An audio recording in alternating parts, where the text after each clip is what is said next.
So, sut mae'r new normal yn mynd? Wedi pobl yn cofio'r new normal? Blwyddyn a hanner yn ôl, pob dydd mynd am wâc gyda'r boes, bob dydd mynd mas i gweld y blossom. Oedd yn anhygoel. Oedd y new normal yn dod. Nath ni dechrau podcast, The New Normal. Sut oedd bywyd mynd i newid ar ôl Covid, ar ôl y pandemig. Os rhywun yn byw yn y new normal? Yr hen normal yw e gyd. Ni jyst wedi mynd straight nôl. Ar ôl popeth nath ni gweud blwyddyn diwetha, gyd y syniadau, cynlluniau, y bywyd newydd, straight back to normal. A mae bywyd normal yn Prydain yng Nghymru yn normal prysur iawn. Ni yw un o'r gwledydd mwyaf prysur yn Ewrop, i fod yn onest. Mae gweithwyr yn rhoi 9 awr y dydd yn gwaith. Mae hwnna mwy na eidalwyr. Os rhywun o'r eidal yma, maen nhw'n eitha lazy. Ni ddim yn cael 28 dyddiau o gwyliau. Mae 47 yn Ffrainc. Say no more. Dyna pam maen nhw'n cael gwyliau hyfryd. Ac yn Cymru, ni'n licio gweithio overtime, di-dal. A thrawon, chi'n gweithio trwy'r amser. Mae ffrindiau fi sy'n gweithio yn ysgolion, maen nhw'n gwneud popeth yn newydd, overnight, efe. Dyna beth, dyma'r plan newydd. Gyd yn gwneud di-dal. A nawr, ers Covid, mae pethau da chi'n cael gweithio o gytre, chi'n cael flexible times, pethau oedd ddim yn gallu cael wneud yn y swyddfa, nawr chi'n cael wneud e gytre. A oedd hwnna'n wych ar y dechrau, ond nawr, no escape. No escape, mae'r cyfrifiadur fyna. Chi'n cael access i e-bost o gwaith yn canol y nos. A beth amdano chi sydd wedi ymddeuol? Mae cwpl o chi, a mae rai yn mynd i ymddeuol cyn bo hir. Beth mae bywyd fel i chi? Wel, cyfri moddion yn y bore. Chi'n cael y tabs bach na, gyd y moddion yn mynd mewn. Edrych ar ôl yr wyrion yn y prynhawn. Mae'r dydd yn eitha prysur. Mae rai yn gweithio fi, John, don't retire. Mae rai pobl mwy prysur. A wedyn mae social media. Mae'r ffôn smart yma. Mae hwnna'n pobman. A nawr, hyd yn oed, os ni'n mynd mas am wâc, mae'r buzz neu mae'r ping yn mynd off, a ni'n edrych ar y ffôn. A felly, ni'n byw mewn oes ble o'n ni'n meddwl blwyddyn yn ôl bydd popeth yn newid, ond dyw popeth ddim yn newid. A felly mae yna adnod yn y Beibl sydd ddim yn gwneud synwyr i fi o gwbl. Dyma'r adnod, Marc, pennod 6, adnod 31. A dyma beth mae'r adnod yn gweud. Iesu Grist yn dweud, dewch chwi eich hunain o'r neilltu i le unig a gorffwyswch am dipyn. Mae hwnna'n swnio'n gret. Ond yn y new normal, y hen normal, fi ddim yn siŵr os fi wir yn profi hwnna. A felly heno, i ni fel pobl Cymru yn Llanw, o'n i'n gweddio amdano beth i siarad amdano, a nath ni penderfynu, mae rhaid i ni siarad am hwn. Mae problem mowr gyda ni bod mor prysur. Mae'r pandemig ddim wedi newid y ffordd i ni'n byw. Ac mae lot o ni fel Martha yn y darlleniad, mae llawer ohono ni anawyddus i wasanaethu Iesu. A ydych chi'n gweld hwnna amdano Martha? Oedd eisiau wasanaethu Iesu, a fi'n siŵr mae bron pob un o'n i yma heno angen wasanaethu Iesu. Fi'n cofio, ges i adeg sabothol, ges i cwpl o misoedd off o'r eglwys o pregethu a arwen, a felly nes i penderfynu wneud holiadur o'r pobl yn yr eglwys. A un o'r cwestiynau oedd, ydych chi'n gwasanaethu, roi rhyw fath o volunteer time i'r eglwys? 86% oedd wedi gweud, ie. A wedyn, y cwestiwn ar ôl oedd, ydy hwnna'n helpu chi'n tyfu fel Cristion? Diddorol? 94% wedi cytuno. Hwnna'n diddorol, dwe? Oedd 86% yn wneud rhywbeth, ac oedd 94% o nhw yn gweud, mae hwnna'n helpu fi yn y ffydd. Mae yna rhywbeth am gwasanaethu'r arglwydd yn yr eglwys, yn y cymuned, sydd yn helpu ni, a mae fod helpu ni. Oedd Iesu yn gweud oedd bwyd fe yn dod o wneud ewyllus Duw. Mae rhywbeth da amdano gweithio dros yr arglwydd. A mae hwnna'n wahanol mewn pob eglwys. Yn rai o ni sy'n mewn capeli eglwysu traddodiadol, mae hwnna'n olygu pregethu falle, arwen, ymweld, gwaith plant. falle mewn eglwysi mwy modern. Ers y pandemig, fi ddim wedi bod ar bwys band. O'n i'n eitha deff hyn, oedd e'n gret. O'n i'n wir yn mwynhau, fel, waw, fi'n cofio nawr beth mae hwn fel. So yn eglwysi mwy modern, mae band, PA, gwefan a bethau fel yna. Mae gyd o'n i'n trial efengylu, falle redig banc bwyd, cap. Mae llwyth o gwaith yn yr eglwys digon i bawb. Ond mae dau peth yn digwydd yn eglwys lleol sy'n achosi problem. Y beth gyntaf yw beth mae'r Americanwyr yn galw the Pareto Principle. Chi wedi dod ar draws hwn, y Pareto Principle. Mae 20% yn neud 80% y gwaith. Chi'n gweld hwnna yn eich eglwys? 20% yn neud 80% o'r gwaith. A falle hyn o chi yw'r 20% sy'n neud y gwaith. A wedyn yr ail peth sy'n digwydd yw dros amser, mae blinder yn dod mewn. Mae blinder yn dod mewn. A felly ni'n caru'r syniad o gwasanaethu Iesu, ond gweithiau mae'r profiad yn hollol gwahanol. Yn profiad galed. Mae yna joc gan Milton Jones, sydd ddim yn gweithio yn Cymraeg, so mae rhaid i fi gweud yn Saesneg, ond mae Milton Jones yn gweud hyn, people think the church is like a giant helicopter. They're scared of getting too close or they'll get sucked into the rotors. A mae hwnna falle yn wir, mae rhaid i chi Cymraeg gweithio hwnna mas. Rotors, it has two meanings in English. Ond dyna fel ni'n timlo. Ond hefyd, fel Martha, mae llawer ohono ni yn poeni am gymaint sydd gennym ni i wneud. Ydych chi ar y foment yn gwasanaethu, falle yn yr eglwys, neu gwaith yn y tŷ, neu yn gwaith, neu yn y cymuned, chi'n wneud pethau, chi'n rhan o pethau, ac ar y foment chi'n poeni am popeth sy'n gael i wneud. Wrth i ni dechrau gwasanaethu, mae'r brwdfrydedd a gorffoledd yn wych, ond mae hwnna'n gallu troi yn chwerw, yn stres. Mae peth da yn gallu dod yn peth afiach. A dyna rili beth ddigwyddodd i Martha. Dyna syniad wych. Iesu, dewch yn paned. Mae hwnna'n gret. Iesu, dewch i'r tŷ. A mae Iesu yn dod, a beth mae'n wneud? Mynd i'r gegin ac aros yn y gegin. Colli mas ar beth oedd yn digwydd.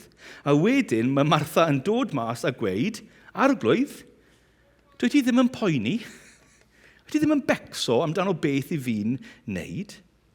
Falle chi fyna heno, gwasanaethu yn llefydd wahanol, a chi'n dechrau becso, Duw, wyt ti'n poeni am fy wynedogaeth i?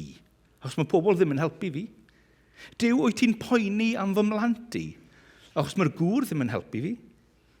Duw, wyt ti'n poeni am beth sy'n pwysig i fi?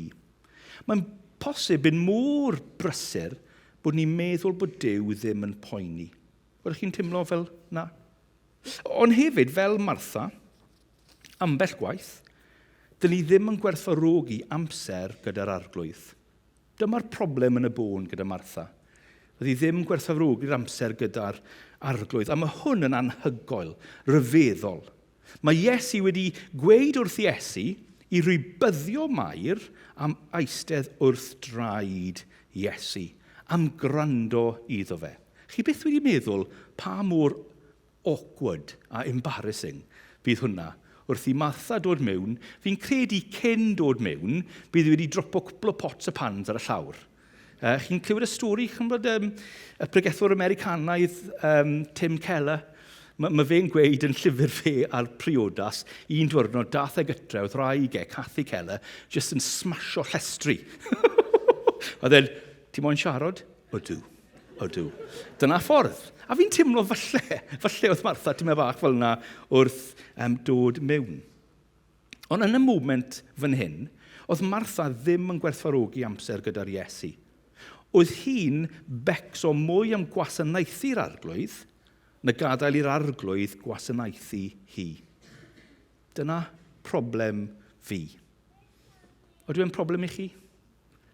Oedden ni'n becso mwy am gwasanaethu'r arglwydd na gael i gwasanaethu gan yr arglwydd. Fi'n credu mae pob un o'n ni'n gallu bod fel Martha.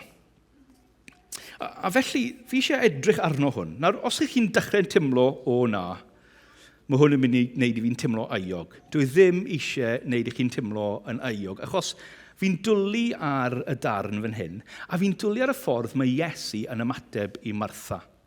Mae pob un o'r yn cyfieithu fe'n wahanol, ond beth fi'n dwlu gweld yw y ffordd dyw e ddim yn ymateb i stres Martha. Wrth i Martha dod mewn, don't you care? Rydych chi ddim yn becso amdano fi, dyw e ddim yn gweud, o, pechadur bach, ewch nôl i'r gegin. Dyw e ddim yn gweud, paidiwch a siarad i fi fel yna, cer nôl. Dyw e ddim yn gweud, wel i ti'n Gristion ail lefel, second rate, rubbish. Na, mae'n ymateb i Martha gyda cariad. Martha. Martha. Fi'n dwlu ar y ffordd mae'n defnyddio enw hi. Mae'n nabod hi. Martha. Martha. A wedyn mae'n dangos bod e'n deall calon Martha. Mae'n gweud, Martha, Martha, wyt ti'n pryderu ac yn trefyrthu am lawer o bethau. Ydw e'n nais pryd mae rhywun yn gwybod beth sy'n mynd mlaen. Pryd mae rhywun wedi cymryd yr amser i edrych arnoch chi, i gwrando i chi, i deall ble chi'n dod o. Dyma'r Iesu y Beibl. Dyma'n Iesu yn harglwydd ni. Mae'n gwybod sut ni'n teimlo. A dyma'r newyddion da i ni heddiw. Beth bynnag ni'n mynd trwyddo yn y new normal, mae Iesu yn gwybod. Mae Iesu yn deall. Mae rai o'n ni falle ar ochr hyn y pandemig nawr i ni wir wedi blino. A mae popeth nawr yn dod. Ni'n trial prosesu popeth sydd wedi digwydd. Mae rai o'r hen gwynedogion fel fi, ni hen gwynedogion, ni wedi dysgu sut i defnyddio Zoom. Ni wedi dod yn YouTubers a dim yn influencers, ond ni wedi dysgu popeth. Ni wedi dod yn dab hands and risk assessments and health and safety. Gosh, y penderfyniadau. A nawr, trial gael pawb nôl at ei gilydd. So sut y'n ni'n ymateb i'r taimad yma? Wel, fi eisiau edrych trwyddo'r darn gyda'n gilydd, 3 peth i gweld sydd fi'n credu yn helpu ni. Os ni'n blino, os ni'n timlo bod popeth yn jyst yn mynd dros ben llestri. So 3 peth i fi gweld yn y darn, yn Luc pennod 10, adnod 38 mlaen. Dyma'r peth gyntaf i ni gweld yn y darn. Gwnaeth Martha peth da. Mae rhaid i ni dechrau fel yna. Mae rhaid i ni gweld nath Martha peth da. Mae rhaid i ni bod yn garcus. Dydy Luc ddim yn gweud bod Martha yn arswydus. Hi nath roi y gwahoddiad i Iesu i dod mewn i'r tŷ. Mae'n rhaid i ni go 10 out of 10. Hi oedd yr un wedi gweud, Iesu, dewch i mewn. A dydy Iesu yn y darma ddim yn gweud bod activism gweithio'n galed yn wael. Yn y gyd-destun, os chi'n edrych ar y Beibl, os chi ar y ffôn, sgrowlo nôl, beth sy'n just cynne? Dameg y Samariad Trigarog. Wel, os mae unrhyw beth yn activism, dyna'r dameg fyna. Mae'r cyd-testun yn holl bwysig. Ond dyma'r pwynt, blaenoriaeth a pwysigrwydd amser gyda Duw mwyn byw i Duw.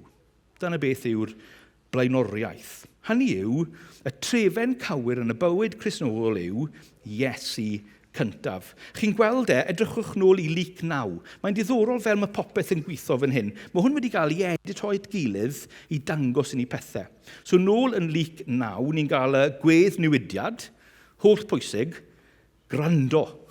Gwrandewch ar y Iesu. A wedyn yn Luc 9, mae'n anfon nhw mas, canhadon i rhannu'r efengil. Ond wedyn, wrth anfon nhw mas, yn Luc 10, maen nhw'n dod nôl a maen gweud, slow down, ymddiriedwch yn yr efengil, bod eich enwau chi yn y nefodd. Cofiwch nawr, wrth chi mynd, cofiwch, mae popeth yn dibynnu arno fi ar efengil. A wedyn, yn Luc 10 a 11, mae'n sôn am eisterth wrth trad yr Iesu, a wedyn yn pennod 11, mae'n dysgu ni sut i gweddio. Chi'n gweld mae'r pethau yn dod at ei gilydd yn y darn yma. Chi'n gweld y problem gyda ni fel Cristnogion yw, ni'n mynd a wneud, ond dydyn ni ddim yn eistedd a gwrando. Felly y canlyniad ydy dryswch, pryderu a trefyrthu. Ydych chi fel, mynd off, gwasanaethu'r arglwydd, ond anghofio i gadael amser i'r arglwydd gwasanaethu chi. So peth gyntaf, cofiwch, naeth Martha peth da. Ond yr ail peth i gweld yw, naeth Mair rhywbeth gwell.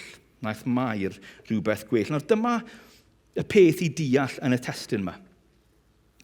Mae Mair eisiau gwario amser gyda Iesu. A mae un o pregethwyr ffefryn fi, Alistair Begg. Mae Alistair Begg yn gweud, bod Iesu yn gweud hwn, I want to talk to you about the quality of your relationship with me rather than the quantity of your work for me. Mae hwnna'n diddorol, dwi. Pryd ni'n gofyn i rywun sut ych chi neu sut mae'r eglwys yn mynd, beth ni'n edrych arno? Quantity. Faint i ni'n neud. Un o'r pethau mae Cristnogion wastad hoffi dweud, a fi'n hoffi dweud fi mor brysur, fi wedi blino. Pam? Badge of honour. Badge of honour. Dyna fel mae pobl yn barnu ni. Faint o cyfarfodydd ych chi'n neud? Faint o pethau newydd ydych chi wedi wneud? Faint o oriau ych chi'n gweithio? Mae'n holl pwysig.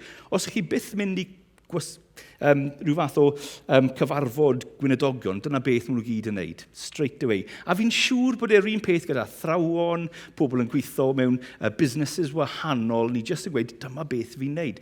Badge of honour. Ond mae Iesu'n gweud fan hyn, na, fi eisiau chi eistedd wrth yn draed. A mae hwn yn peth hollol radical. Dyma Iesu fel rabai yn dod ac yn dysgu, a dyma Mair yn dod yn eistedd. Gael gwahoddiad. Mae hwn yn peth enfawr. Mae hwn yn hollol countercultural, beth mae Iesu yn dweud. A mae Martha wedi colli fe gyd. Mae Martha yn meddwl dys ddi jyst aros yn y gegin. Ond mae Iesu yn gweud, dewch nôl mas. A chi'n gweld, fi'n credu, pryd i fi'n darllen hwn, ac edrych wrth darllen eistedd wrth traed yr Iesu, y cwestiwn yw, beth mae hwnna fel heddi? Achos dydy'r Iesu ddim yma yn y cnawd. Nes i mwynhau hwnna am, ble hwnna? Anyway, am y bai, Grangetown, cwrdd yn y cnawd. Nes i rili mwynhau y brawddeg na. I'll make a note of that. Ond dydy Iesu ddim fan hyn yn y cnawd heddi. A felly, gweithio, ni'n gallu edrych ar y Beibl yn meddwl, wel, os oedd Iesu yn y cnawd yma, wel, wrth gwrs byddai mynd a eistedd wrth ei trad, bydd hwnna'n hyfryd. Fel bod ni mewn lle wath na'r disgyblion. Nawr, dyma cwestiwn, ydyn ni mewn lle gwath na'r disgyblion? Ydyn ni mewn lle gwath achos mae Iesu yn y cnawd wedi mynd i'r nefoedd, a nawr, well ni aros tan i fe dod nôl, neu ni marw yn mynd i'r nefoedd, a wedyn gawn ni gweld yr Iesu eto. Wel na, i ni'n Cristnogion Pentecost. I ni'n Cristnogion oes yr ysbryd glân. Chi'n gweld pryd oedd Iesu fan hyn, oedd yn y cnawd, ond oedd Iesu fanna, wel oedd ddim yng Nghymru, dath e ddim draw fan hyn, oedd e yn Israel.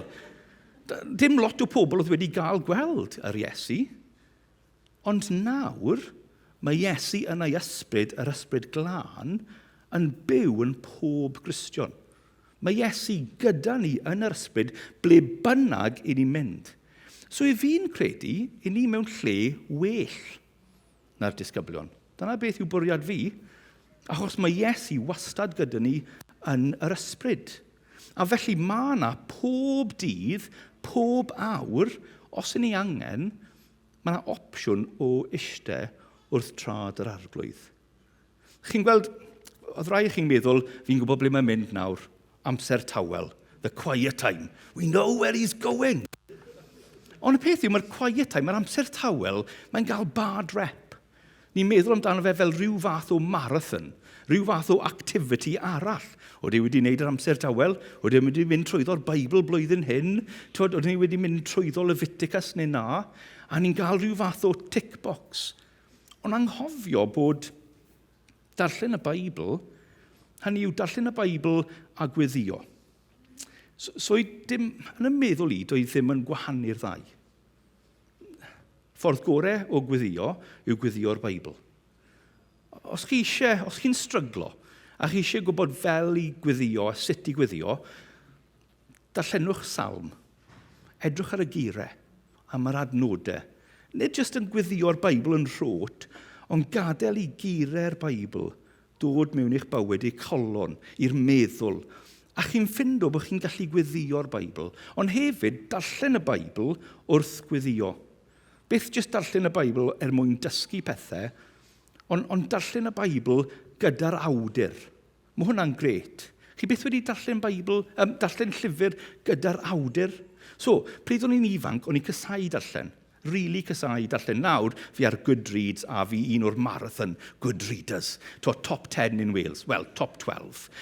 Fi'n dwlu ar darllen. Ond yn ifanc, o'n i'n casau darllen. O'n i'n ffili darllen llyfrau o gwbl. A wedyn, nath yn wynidog, Kevin Adams, dyna rhywun diddorol chi, nath sgwennu llyfr ar y diwygiad. A fi'n cofio darllen y llyfr ac oedd Kev yn yr office drws nesaf i fi. Ac wrth darllen y llyfr, oedd dau peth yn digwydd. Yn gynta, o'n i'n clywed llais Kev wrth darllen. Fe oedd wedi sgwennu fe. Ac achos o'n i'n nabod o'n i'n clywed llais Ond mwy na ni, o'n i'n gallu mynd mewn i'r swyddfa fe yn gweud, Kev, what did you mean by that? Beth mae hwnna amdano? Ac oedd Kev yn gallu egluro fe. Nath hwnna newid y ffordd o'n i'n darllen. Beth amdano gyda'r Beibl? Wrth ni darllen y Beibl, bod ni'n clywed llais yr Ysbryd Glân. Ac wrth ni'n darllen y Beibl, mae'r Ysbryd Glân yn gweud, mae hwnna amdano ti. Mae rhaid i ti gweld hwnna. Un o'r geiriau ffefryn fi yn salmau yw Selah. Chi'n gweld hwnna, mae rai Beibl yn gael mas, dim eisiau gael Selah. Ond gweithio chi'n darllen y Beibl, ond gweud Selah, ti'n meddwl, wel, beth mae hwnna'n meddwl? Selah. A dyna beth mae Selah yn meddwl, beth mae hwnna'n meddwl. Hynny yw, stop. Meddylwch am hwnna. Selah. A mae'n dda i ni dod a gweld bod fel Cristnogion Pentecost, fel Cristnogion gyda'r Ysbryd Glân, mae gyda ni y Beibl sydd wedi cael ei sgwennu gan yr Ysbryd Glân, ond hefyd mae'r Ysbryd Glân gyda ni wrth ni darllen wrth ni canu fe, wrth ni eistedd dan pregethu y gair, wrth ni cofio'r geiriau. Chi beth wedi cael hwnna? Adnodau yn dod i'r meddwl just ar y pryd iawn, neu ffrind yn rhoi adnod i chi just ar amser iawn. Chi'n gweld, nath mai rhywbeth gwell eistedd wrth traed yr Iesu, a heddi ni'n gael wneud hwnna trwy gwaith yr Ysbryd Glân. A falle ni'n colli mas ar par mor uwch naturiol yw hwnna. Mae'n ffenomenol. Ac wrth i ni'n wneud hwnna, beth sy'n digwydd wrth ni'n dod a darllen y Beibl a clywed llais yr Ysbryd Glân, mae'n rhoi persbectif i ni. Dyna beth ni'n wneud. Chi'n gweld, wrth i ni bod yn brysur, wrth i ni gwasanaethu'r arglwydd, ni'n dechrau mynd i tunnel vision. Fi just yn gweld beth sy'n eisiau wneud. Ond unwaith i ni dod a eistedd wrth trad yr arglwydd, mae'n rhoi persbectif mawr i ni. Mae'n dda gweithio just i stopo. Tair wythnos yn ôl, oedd e'n dillun, a o'n i'n dechrau wythnos o efangeli, a passion for life. Eglwysi dros Prydain yn neud O'n i'n rili wir yn edrych mlaen. Yr wythnos o efangeli gynta o'n i wedi wneud yn y fenni ers i fi bod na. Oedd pobl wedi dod o Ewrop, oedd ni wedi hairo mas y tafarn lleol. Ar ôl Covid, dyma'r peth gynta o'n i wedi wneud, ac o'n i reit yn canol Fi oedd, i bod yn onest, os o'n i'n mynd i bod na, oedd e'n mynd i ffili, achos, fi'n amazing. So, o'n i wir yn edrych mlaen i bod reit yn canol y mission yma. Wedyn ar y bore dy llun, oedd pawb yn dod, es i lawr i'r swyddfa, a ni'n meddwl, o'n i eisiau mynd i ymweld â rhywun yn y prynawn, oedd gyda cancer, a wedyn o'n i'n meddwl, well i fi gael lateral flow test, mynd i fi ymweld â hi, jyst i wneud popeth yn iawn. Wneud y lateral flow test, dod i fer y desg, cario mlaen yn paratoi, edrych mlaen. Wedyn nes i edrych ar y lateral flow test. Covid. Drat yw Covid. A dyna fi, nes i cymryd tair test arall, just i double-checo, a PCR, o'n i fel, this has got to be wrong. Ond ar diwrnod gynta'r mission, es i'r gwely. Gutted. Ac yn gwybod beth, fi'n credu, oedd yr wythnos yn well achos o'n i ddim na. O'n i'n gobeithio i bod yn onest, sneb mawn eglwys ni, okay? So fi'n gallu bod yn onest, edit this bit out, okay? O'n i'n gobeithio ddim mynd i ffili. O'n i'n gobeithio nhw'n mynd i gweud, oh, John, we couldn't do it without you. Oh, John, it was a disaster. Dyna beth o'n i'n gweithio. Ti'n gwybod beth o'n nhw'n wneud? Anfon lluniau fi pob dydd. Co, John? Co, beth sy'n digwydd? Mae'n amazing, mae Dyw yn gweithio. Ie, fi'n gwybod bod Dyw yn gweithio. Dylse fi bod fanna. A chi'n gweld gweithio, os ni ddim yn stopo, ni'n anghofio bod Dyw sy'n neud y gwaith, a mae'n gallu neud e hebddo ni. Yn y diwedd, ni'n dechrau credu yn own hype. Ni'n dechrau meddwl, os dwi ddim yn neud e, bod Dyw ffili neud e. Mae hwnna'n, dwi ddim yn wir. A felly, mae rhaid i ni fel Mair dysgu wneud y peth gwell, dod a eistedd wrth traed ar Iesu. Felly, dyma'r cwestiwn, ydw e? Pwy ydych chi? Martha neu Mair? Nawr te. Dwi'n meddwl bod y cwestiwn yna'n anghywir. Dydy'r darn ddim yn gofyn y cwestiwn ydych chi'n Martha neu Mair. Fi'n credu mae hwnna'n anghywir. Fi'n credu, actually, dylsen ni bod yn Martha a Mair. Dylsen ni bod y ddwy. Fi'n credu dylsen ni bod fel Martha yn gweithio, dyna cyd-testun, dameg y Samariad, mynd mas a efangeli, ond hefyd dylsen ni bod fel Mair yn eistedd. Dylsen ni bod fel y ddwy. Paidwch bod yn harsh ar Martha. Nath Martha peth da, ond nath Mair peth gwell. Dylsen ni wneud y ddwy. So, dyma'r cwestiwn, beth mae'r darn amdano? Dwi ddim wir amdano Martha. Dwi ddim wir amdano Mair. Actually, fi'n credu bod ni'n darllen y darn yma, ac ni'n colli golwg, ni ddim yn gweld pwy yw'r gwir arwr y stori. Chi'n gweld pwy yw'r person mwyaf pwysig yn y stafell? Martha? Mair? Iesu? Cofiwch nawr, chi'n ysgol Sul, yr ateb yw Iesu. Iesu yw'r person mwyaf pwysig. A felly, trydydd yn olaf, Iesu yw'r gwir arwr y stori. Fe yw yr orau, fe ei hun. Ydych chi beth wedi meddwl amdano hyn? Mae Iesu yn ystafell. Dyw mewn cnawd wedi dod yn un o nhw. Dyw yn siarad.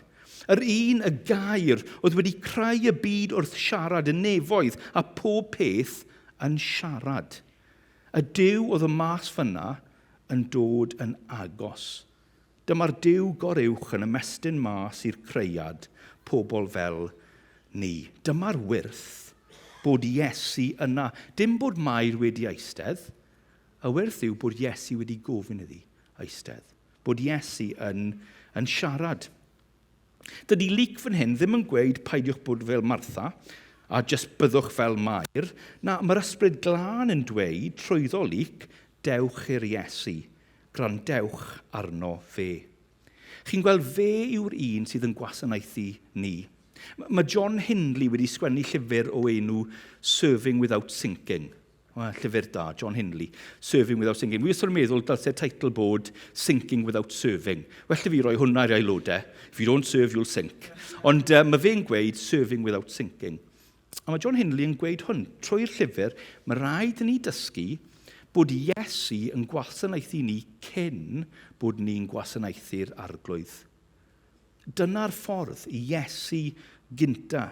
Chi'n gweld yr efengil gras gynta, bod Iesu wedi byw y bywyd perffaith. Mae fe wedi wneud popeth drosom ni. Bod Iesu wedi marw ar y groes i talu am baia ni i gyd. Felly, sdim rhaid i ni wneud lan am unrhyw beth wael ni wedi wneud o blaen. Mae Iesu wedi wneud e gyd, mae wedi marw a mae wedi atgyfodi a gweud all paid, paid in full. Mae wedi cael ei gwneud. Mae nawr yn y nefoedd yn paratoi lle i ni. Mae gyd o gras. A nath Iesu nid jyst gwasanaethu ni 2000 o blynyddoedd yn ôl, mae Iesu angen gwasanaethu ni pob dydd. Trwy y gwaith yr ysbryd glân, mae Iesu eisiau dod pob dydd a roi gras yn ni. Fel oedd Sian yn gweud yn yr ddoli. Ni'n dod â rhywbeth ffres i ddoli. Pam? Achos mae Dyw yn rhoi pethau ffres i ni pob dydd. Pob dwyrnod. Problem fi? Fi'n licio cadw pethau mewn Tupperware boxes. Dyma beth nath yr arglwydd 3 mlynedd yn ôl. Agor y lid y Tupperware, Dyw mor dda. Fi'n cofio hwnna. Sdim Tupperware boxes yn y bywyd Cristnogol. Mae eisiau pethau ffres. Dyna beth sy'n angen. Fi'n cofio un cenhadaeth yn dod nôl a gweud yn y gwlad ble oedd nhw, o'n nhw'n sôn am fresh milk. Achos oedd y llath yn gael i dod a oedd ddim yn off mewn dydd, oedd dim fridges neu dim byd fel yna, ond nhw'n gofyn ein gilydd yn Cristnogion, any fresh milk today? Any fresh milk today? Hynny yw gras newydd o'r gair, wrth byw gyda Iesu. Mae rhaid i ni dysgu i wneud hwnna. Ffrindiau, dyma'r new normal fi'n credu dylsyn ni gael. Mae bywyd yn bonkers. Mae bywyd yn bonkers. Allwn ni trial slow o lawr, a pob tro ni'n meddwl mae rhyw fath o season newydd yn dod, a byddai'n sorto fe mas pryd ni. Mae'r season y byth mynd i dod. Mae bywyd jyst yn bonkers. Ond, mae'r efengil yn dod i ni yn y bywyd bonkers. Mae Iesu eisiau ni cymryd amser pob dydd i dod mas o popeth a gweld, ti'n beth, nid fi sydd yn control. Dim fi sy'n neud hwn. Mae rhaid i fi dod iste wrth traed yr arglwydd, gwrando ar llaisau, profi grasau. A mae hwnna'n rhoi nerth i ni mynd mlaen. A gweithio ar ôl hwnna, ni'n gweld beth dylsyn ni ddim wneud. Beth dylsyn ni gweud na i. Gweithio, dwi ni ddim yn gweud na, achos ni'n trial profi yn hunan. Ond unwaith ni'n gweld Iesu a gwybod gras ni'n gallu gweud na. Ni'n gallu dilyn fe. Nath Griffiths pigo lan ar hyn yn un o emynau hi, a ni'n mynd i canu ar emyn nawr, fi'n credu bydd y band yn dod lan. A nath Ann Griffiths dod i fe fel hyn. O na chawn i draelio nyddiau yn fywyd o darchafiau waed, llechu'n dawel dan ei gysgod, byw a marw wrth ei draed. Dyna peth da i ni'n neud yn y new normal. Dyna beth yw'r new normal. Byw a marw wrth ei draed. Nawn ni gwyddio. Arglwydd i'r rai heno sydd yn rhy brysur. Arglwydd i'r rai heno sydd yn pryderu. Arglwydd i'r rai heno sy'n teimlo'n stressed. O arglwydd, rowch gras. Arglwydd i'r rai o ni sydd wedi anghofio newyddion da ar efengil. I'r rai o ni sydd wedi anghofio bod Iesu eisiau gwasanaethu ni. I'r rai o ni sydd wedi anghofio bod yr ysbryd glân yn byw ynddo ni. O arglwydd, helpa ni clywed yr Iesu heno yn galw ni wrth enw. Martha, Martha. Jonathan, Jonathan. Yn galw mewn cariad. Gofyn i ni dod ac eistedd wrth ei draed. O arglwydd, helpa ni bod yn pobl sydd yn byw a marw wrth ei draed. Amen.